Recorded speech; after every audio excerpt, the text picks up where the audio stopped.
Olá, meus irmãos, boa tarde a todos. Graça e paz, paz do Senhor. Que maravilha estamos aqui, junto com cada um de vocês, para compartilhar uma porção da palavra de Deus nessa escola bíblica.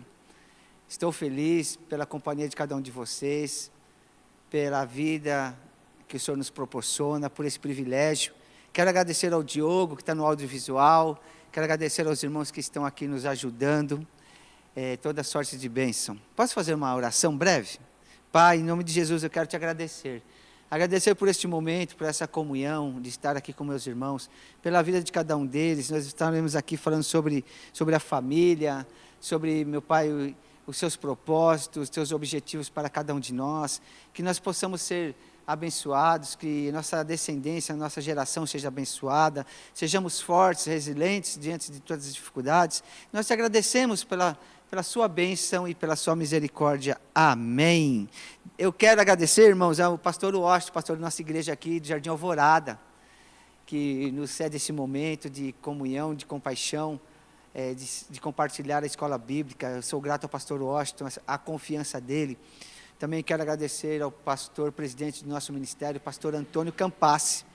Todos os ministros também, do nosso ministério, homens e mulheres de Deus que participam deste ministério. Que Deus te abençoe, que Deus seja o seu escudo e a sua fortaleza. Nesta tarde, é com alegria que nós vamos falar da lição de número 4. Tá? Nesse trimestre, nós estamos falando família, um projeto de Deus. É uma lição atual, importante. A gente fala sobre a família, falou sobre namoro, casamento, sobre noivado, casamento, instituição, comportamento pais e filhos. E hoje nós vamos falar sobre a vida conjugal, que é o espelho do relacionamento Cristo e a igreja. E o objetivo da nossa lição é sobre falar essa criação das instituições. Mas vamos lá? A carta aos Efésios, Paulo escrevendo aos Efésios, capítulo de número 5, a partir do verso 24, diz assim: de sorte que assim como a igreja está sujeita a Cristo, assim também as mulheres sejam sujeitas aos seus maridos. Vós, maridos, amai as vossas mulheres como Cristo amou sua igreja e a si mesmo se entregou por ela, para santificar, purificando com a lavagem da água pela palavra, para que apresentar a si mesmo como igreja gloriosa, sem mácula, sem ruga, nem coisa semelhante, mas santa e irrepreensível.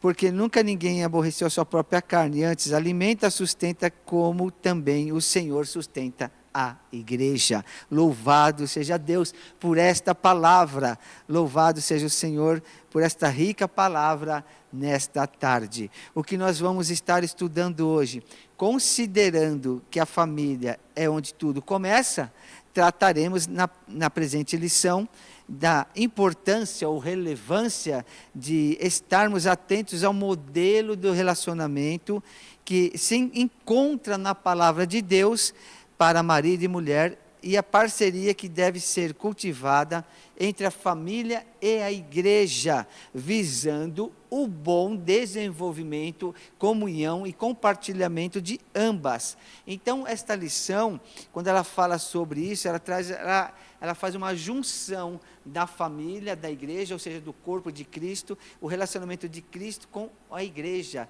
E isso é muito bonito, porque nós vemos aqui um simbolismo da vida conjugal.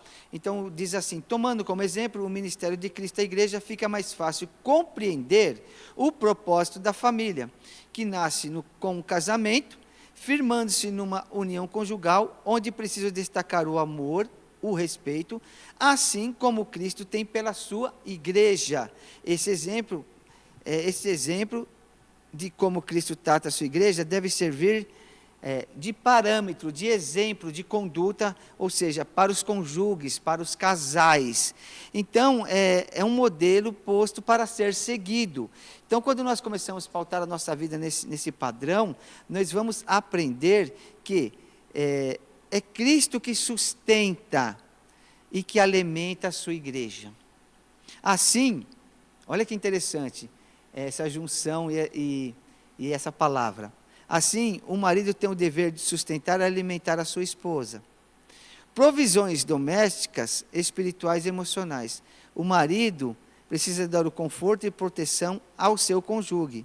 Como Cristo trata bem a sua igreja, assim também o marido deve fazer o mesmo com a sua esposa. Não tratar asperamente ou de qualquer jeito. Como Cristo se entregou para a igreja, o marido deve se entregar à esposa e fazê-la feliz. Aí eu fico pensando, né? A questão do machismo, a questão da criação robusta, de algumas pessoas que acham superiores a outro e trata de forma áspera. E aí essa lição ela já vem logo nos chamando e nos exortando como é que está o nosso relacionamento. Se nosso relacionamento ele tem que ser o espelho, como Cristo ama a igreja, como é que eu amo a minha família, como é que eu respeito, ou como eu trato a minha esposa. Então, essa lição ela vem de encontro para nós melhorarmos, pontuarmos algumas coisas que nós devemos melhorar, né?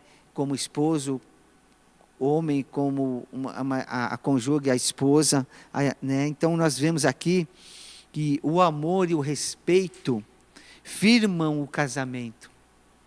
Sem amor e sem respeito, os casamentos eles estão de uma forma propensos a dar errado. Porque onde não tem respeito e onde não tem amor, vai haver intrigas, contendas, divergências. Assim como Cristo ama a sua igreja e a sua igreja o reverencia, assim o marido deve amar a sua esposa e a mulher deve reconhecer e respeitar o seu marido na posição como seu líder espiritual. Então, o respeito ele é mútuo, tanto do marido como da esposa. Então, quando nós temos esse respeito mútuo, as coisas começam a andar de uma forma tranquila, de uma forma sincera, de uma forma que o nome do Senhor possa ser glorificado. Olha que interessante, lá nós vemos que existe uma abordagem de 1 Coríntios 13, e diz assim: o amor é sempre paciente e bondoso. O amor não gosta de injustiça, mas se alegra quando a verdade triunfa. Não se importa de forma inconveniente ou de forma indecente. O amor não exige que faça só o que ele quer, nem é melindroso. Se você irá amar alguém, será autêntico, genuíno com ele. Custe o que custar, sempre acreditará nele e sempre esperará o melhor dele. Sempre se manterá em manter a sua defesa. O amor tudo sofre, tudo crê, tudo espera e tudo suporta. Eu acho não, toda convicção. Esse é um manual de nós termos uma vida pacífica e abençoada. Uma vida que nós vamos entender que a nossa vida, o nosso casamento, a nossa família, ela está debaixo da sujeição, da sujeição ou da orientação vai se estabelecer no temor do Senhor. Uma família que ela é estabelecida no amor, que não folga com a injustiça, que não trata de uma forma inconveniente, que respeita, que não expõe o outro, que não fala mal. Os filhos estão observando que nós estamos estabelecendo um relacionamento debaixo do temor do Senhor. E isso é muito importante para mim e para você, para que o nosso relacionamento seja um relacionamento puro, santo e agradável, que glorifique o nome do Senhor. E a primeira coisa, nós nos armarmos e nos respeitarmos, eu ter um relacionamento de um namoro, com o meu eu, com você se amar a sua esposa e demonstrar isso, e a esposa também ser de uma forma recíproca, porque nós, assim como Cristo amou a igreja e se deu por ela, assim é o relacionamento de um casal, um se dar para o outro. Então, quando nós estabelecemos nosso casamento, a nossa família no temor do Senhor, e quando você aceita essa proposta, você está cumprindo o papel de Cristo com a sua igreja. E Paulo, quando escreve, ele escreve com propriedade. E quando eu vejo isso, eu entendo que hoje nós devemos nos esforçar para empenhar este papel na sujeição do temor de Deus, para que nós venhamos crescer. Então nós vemos aqui, se Cristo manifestou o seu sacrifício pela sua igreja, todo sacrifício para nos mantermos unidos no casamento vale a pena. Então é superação, é perdão, é renunciar ao pecado, os desejos, as coisas que estão à nossa volta. Tudo que tem valor, paga-se um preço. Então nós temos que pensar nisso. Existe, às vezes, eu já ouvi um comentário de uma pessoa, e ele falava da sua esposa, e ele falava assim, eu não quero separar nunca. Você acha que eu vou começar tudo de novo? Eu já conheço ela, eu sei quem é ela. Mas foi uma forma de brincadeira. Mas é verdade, irmãos. É muito difícil você desconstruir algo que está sendo construído. E assim, aquilo que é puro, que é santo, que é agradável. Então sempre vai ter um sentimento de perca daqueles que perdem, que se separam ou divorciam. Vai haver um sentimento. Eu também não estou dizendo que as pessoas devem viver em sofrimento. Não estou dizendo isso não. Mas eu acho que se sentar, conversar, procurar ajustar. Mas existem coisas também que a pessoa não vai resistir. Mas o que eu quero trazer ao seu coração, que um relacionamento que é estabelecido no amor, na fraternidade, no respeito, na fidelidade, na compreensão, no companheirismo, ele tem todas as possibilidades de dar certo. Por isso que eu volto lá numa lição muito anterior, que eu falei lá atrás, do namoro, noivado e casamento. É no namoro e no noivado que nós vamos conhecer as pessoas, o seu caráter, a sua personalidade. Então, existem muitas coisas que dá para nós mudarmos, né? O que nós devemos ter aqui é caminhar em amor fraternal, como casal, como família. Então, nós vemos que precisamos entender que ninguém vai viver só, e tudo tem um valor a ser pago. Precisamos entender que ninguém vive só de vitórias. Mesmo assim, para cada vitória tem uma cruz e um sacrifício. Mas a vitória é nossa em nome de Jesus. Ele garante isso. Grande é esse ministério revelado. Aos Efésios capítulo 5, verso 32. Vamos ver, 5:32. Diz assim, este é um mistério grandioso, referindo contudo a união entre Cristo e a sua igreja. Portanto, cada um de vós ama a sua esposa assim como a si mesmo, e a esposa trate o seu marido com todo respeito. Esse é uma dica para nós termos um relacionamento bom. Então, o que nós vemos aqui, que a maneira como Cristo trata a sua igreja deve ser o parâmetro para os cônjuges, para os casais. E aqui nessa lição vai falar da criação de duas instituições. Essas duas instituições criadas pelo intuito de uma abençoar a outra. A família foi criada no Jardim do Éden por Deus, e a igreja foi criada por Jesus Cristo. Olha que coisa mais linda. Então nós vemos que são duas instituições que elas têm um propósito e objetivo. Então nós vemos que a relação entre a igreja e a família, ela deve haver uma íntima relação entre a igreja e a família, ou a família e a igreja. A igreja é composta de famílias que se reúnem, e a igreja precisa de programações que envolvam toda a família, ou seja, que todos estejam envolvidos num único propósito, num único objetivo. E deve haver um sentimento recíproco em família, em preservar a igreja, e a igreja preservar a família. Então eu entendo que é um lugar de segurança, é um lugar de acolhimento, é um lugar onde nós vamos crescer e desfrutarmos das bênçãos do Senhor, como instituição, como a vida conjugal, de um espelho do nosso relacionamento, de igreja, de Cristo e a igreja, e das nossas famílias e das nossas vidas pessoais. Então a igreja como uma defensora da família. O que nós temos que falar sobre isso? A igreja tem um carinho todo especial pelas famílias, pois as famílias, estando fortes, por sua vez, as igrejas também serão fortes.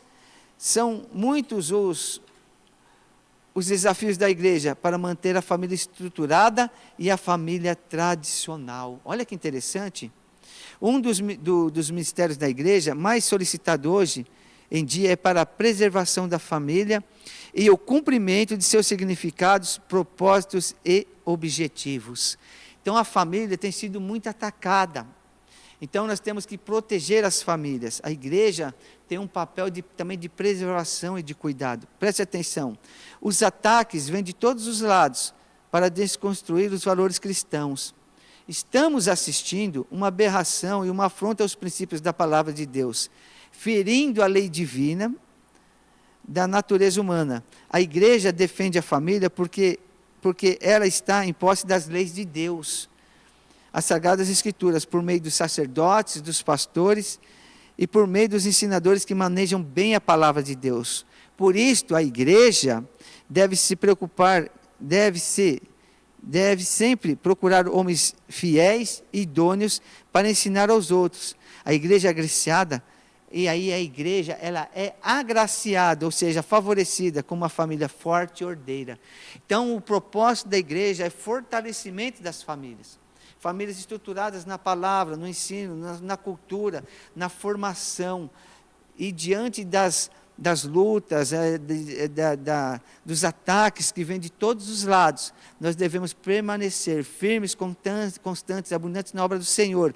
E as nossas famílias, elas serão abençoadas, porque a minha família, a sua família, são obra-prima das mãos de Deus. E aí Deus abençoa nossas famílias. E essas famílias, elas são famílias que irão crescer, prosperar e dar frutos, para que nós possamos entender e compreender que Deus é que guarda nossas famílias, que Cristo, Ele zela pela nossa família.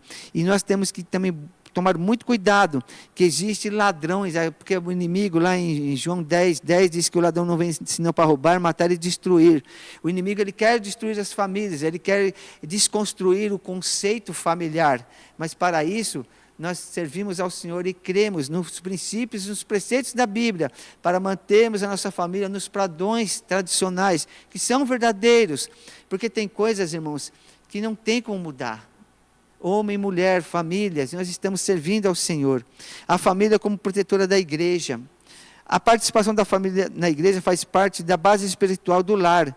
A família onde tudo começa.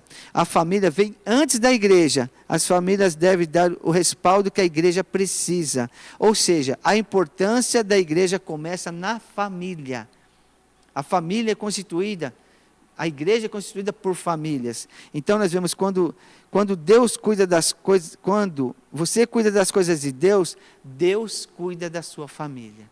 Quando nós estamos aqui, nós estamos buscando a presença do Senhor. Preste atenção, em uma pesquisa realizada sobre a educação religiosa, em meios evangélicos, ficou evidenciado que a escola dominical, ou escola bíblica também, posso dizer assim, tem uma grande importância na formação das crianças.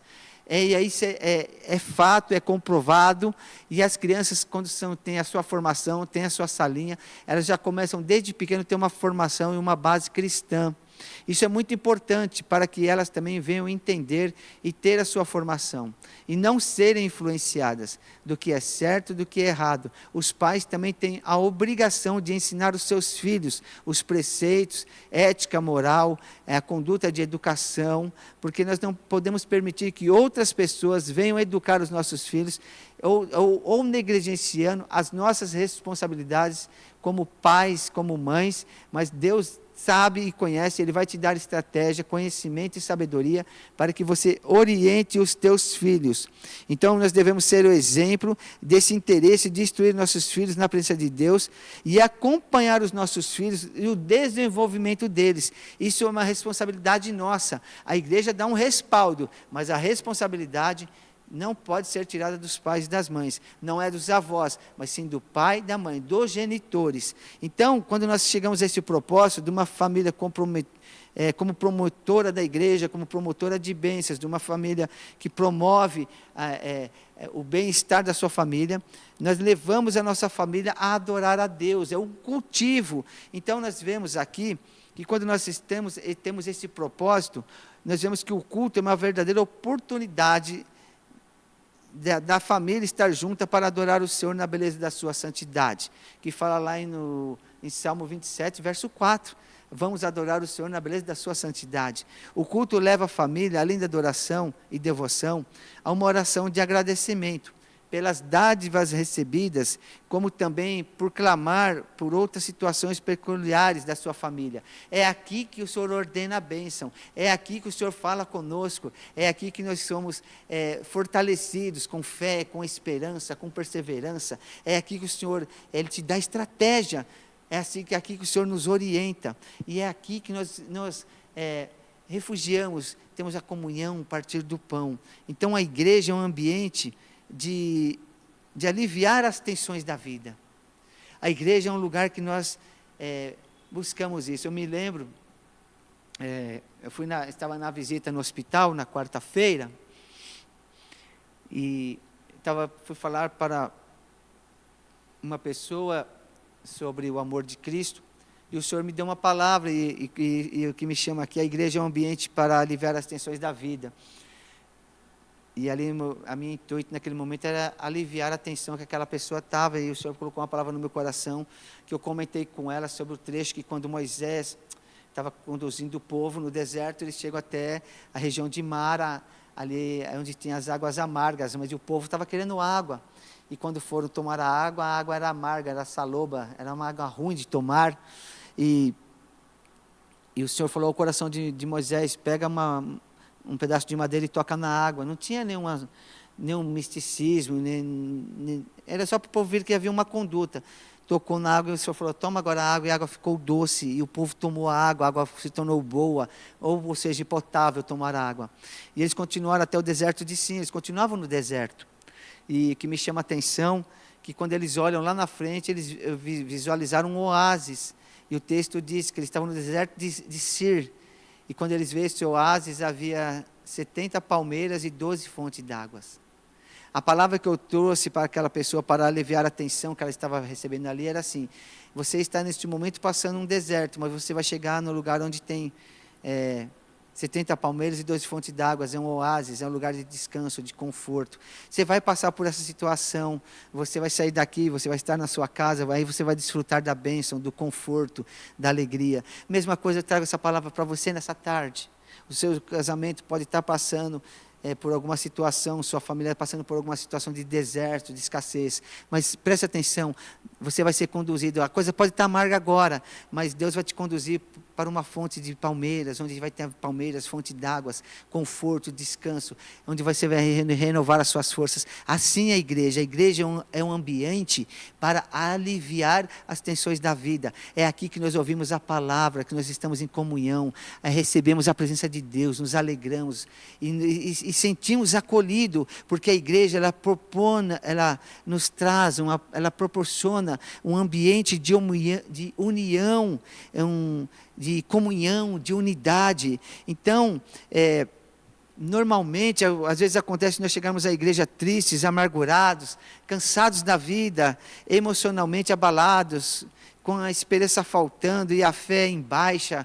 Tem dias que são difíceis, mas ao ouvir um hino inspirado, um testemunho edificante, uma palavra ministrada ao nosso coração, o Espírito Santo opera em nossas vidas, e Deus alivia o nosso sofrimento com um bálsamo de Gileade, e saímos da igreja, saímos daqui com a alma e o espírito renovados. É por isso que nós temos que participar, temos que fazer parte do corpo de Cristo, as famílias têm que estar unidas, porque é aqui que nós somos ministrados, que o Espírito Santo opera em nossas vidas e saímos renovados. Então nós vemos que a igreja é um ambiente para realmente aliviar as tensões. Aqui é onde, por isso que Jesus falou assim, eu não vim para os sãos, mas eu vim para os doentes. É aqui que eu sou curado, é aqui que eu sou restaurado, porque aí eu entendo, as coisas velhas se passaram, eis que tudo se fez novo. É aqui que Deus faz um renovo na minha vida e na sua vida. É aqui que a nossa vida conjugal é o espelho do relacionamento de Cristo e a igreja.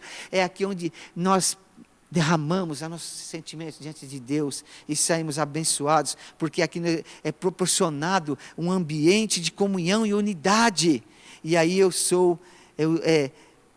nós procuramos guardar a unidade do Espírito, que é o vínculo da paz. É aqui que o mundo não tem que nos... Porque o mundo não tem que nos oferecer, mas ainda temos a igreja do Senhor Jesus Cristo, que nos ampara e nos proporciona, ou seja, essas três coisas edificantes, que é a união, a comunhão e a unidade. É o que nós precisamos. Olha que interessante, lá em Hebreus 10, 25, diz assim, não deixando a congregação como é de costume de alguns. Quem deixa, perde, irmão. Quem deixa de ter comunhão, deixa de participar do corpo de Cristo. Aí se afasta. É muito parecido com a questão do filho pródigo, quando ele se afasta, quando ele se dá em si, fala assim, quem dera que eu fosse um dos jornaleiros do meu pai. Ele caiu em si, vou voltar, vou pedir para ele me receba, nem como foi um dos seus jornaleiros. Mas quando ele voltou, o pai estava aguardando e o recebeu com amor, com carinho, sem acusação. Falou, traga roupa nova para o meu filho, ele não está bem, essa roupa não está boa. Traga um anel para ele, que eu vou colocar um anel no dedo dele. Traga sandálias para ele nova. Mata lá um cevado, mata lá um novilho, nós vamos fazer uma festa, vai ter um churrasco aqui. Meu filho estava vivo e reviveu. Por que eu estou falando isso? Porque a igreja é promotora de paz, de instrução para a santidade, para a comunhão, compartilhar do pão. Essa palavra está indo de encontro ao seu coração nessa tarde. Não perca mais tempo. Que nós não percamos mais tempo. Porque a igreja, acima de tudo, ela é promotora do ensino espiritual. É aqui que nós aprendemos nos cultos, no ensino da palavra, como nos comportar na sociedade, como andar na casa de Deus. Que é a igreja do Deus vivo, considerado como coluna da verdade. É considerado como coluna da verdade. Você fala que a igreja te magoou, não foi a igreja, foi uma pessoa, tá? Não foi a igreja, não foi o conjunto todo, não. Às vezes uma pessoa te magoou, você falou que não vem mais, por causa de uma pessoa. É hora de nós mudarmos nossos conceitos, de mudar os nossos pensamentos. Nós deixamos ser ofendidos. O inimigo lançou uma isca e você caiu. Essa palavra vem de encontro ao seu coração. A igreja é promotora de paz, instrução para a santidade, para a salvação, para a reconciliação. Eu estou trazendo essa palavra para você nessa tarde, uma palavra para que nós venhamos aprender que a igreja tem o fundamento de pregar o evangelho de Cristo. E esse evangelho é para corrigir, ensinar, redarguir, instruir em justiça. 2 Timóteo capítulo 3. Então a igreja tem por meio das escrituras ensinar o homem de Deus a ser perfeito e preparado para a boa obra. É aqui que nós somos instruídos, é aqui que nós somos orientados. Então eu te convido, você e sua família, a repensar e não deixar as coisas, o que foi jogado, as sementes mal que foram jogadas, mas que você venha tirar todo esse rancor, toda essa mágoa e deixe fluir a obra de Deus na sua vida. Levanta-te e não perca tempo. Então nós vemos aqui que no enfrentamento de vários conceitos contrários aos valores e princípios bíblicos que têm surgido, é importante que cada lar e igreja local sejam ativadas e sejam produtivas e agentes para disseminar o que, irmão Marco? E promover, solidificar e ajudar o povo de Deus, e não se render à cultura mundana, não se render aos laços do inimigo, a cultura mundana, contar ao estabelecimento do Senhor Deus, Criador da família e da igreja. Não permita ser influenciado, mas deixe Deus conduzir a sua vida, conduzir a sua família. Nesta tarde, que nós viemos buscar a santificação, sem a qual ninguém verá a Deus. Precisamos ter paz no Senhor. O Senhor quer que nós tenhamos paz nele. Devemos ser pacificadores, para sermos chamados filhos de Deus. Para minha família, sua família, sermos abençoados. Então o Senhor está nos chamando hoje, para que nós também tenhamos atenção, para que nós sejamos abençoados, sua família seja abençoada. Então o culto é uma verdadeira oportunidade de a família estar junta para adorar ao Senhor. Não percamos esta oportunidade. Então por isso que o Davi, ele declarou que gostaria de morar na casa do Senhor todos os dias da sua vida, para contemplar a formosura do Senhor, e estaria aprendendo no seu templo. A igreja deve ser o fundamento do Evangelho de Jesus Cristo. E é isso que nós estamos aprendendo. A igreja é o fundamento do Evangelho de Jesus Cristo. Não perca esta oportunidade, meu irmão. Nós estamos aqui juntos para solidificar, ajudar a cada um andando junto com o outro. Sermos firmes, constantes na obra do Senhor. Que Deus abençoe a sua vida, a sua família, o seu ministério. Nós estamos aqui em Santo André, na rua Dracena, no Jardim Alvorada. Venha nos visitar. Nós temos culto no dia de terça-feira, o culto de ensino. Quinta-feira nós temos culto de oração, eu e ele a sós.